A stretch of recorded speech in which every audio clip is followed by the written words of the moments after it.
সংবিধান সংস্কারে ৬২টি প্রস্তাব দিয়েছে বিএনপি।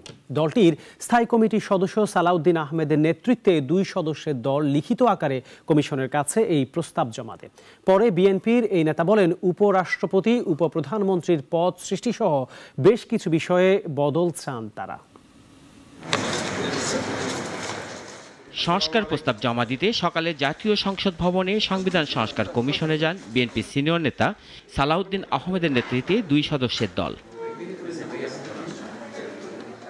লিখিত আকারে সংস্কার প্রস্তাব জমা দেন। এ সময় কমিশনের সাথে বেশ কিছুক্ষণ সময় বৈঠক করেন তারা।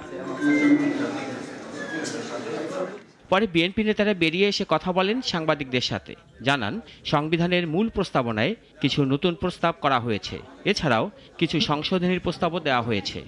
মোট ৬২টি জায়গায় আমরা বিভিন্ন রকমের প্রস্তাব, সংশোধনী, সংযোজনী আমরা প্রস্তাব করেছি। আমরা রাষ্ট্র ক্ষমতায় প্রধানমন্ত্রী এবং রাষ্ট্রপতির মধ্যে ক্ষমতার ভারসাম্য আনয়নের জন্য বিধান রেখেছি এবং পরপর 2 বারের বেশি প্রধানমন্ত্রী পদে কেউ আসীন হবেন না সেই বিধান রেখেছি।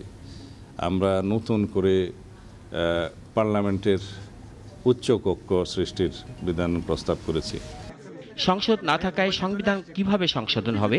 সাংবাদিকদের এমন প্রশ্নে বিএনপির এ নেতা বলেন, সব রাজনৈতিক দল ঐক্যমত থাকলে যারা ক্ষমতায় আসবে তারা সেভাবে সংবিধান পরিবর্তন করবেন।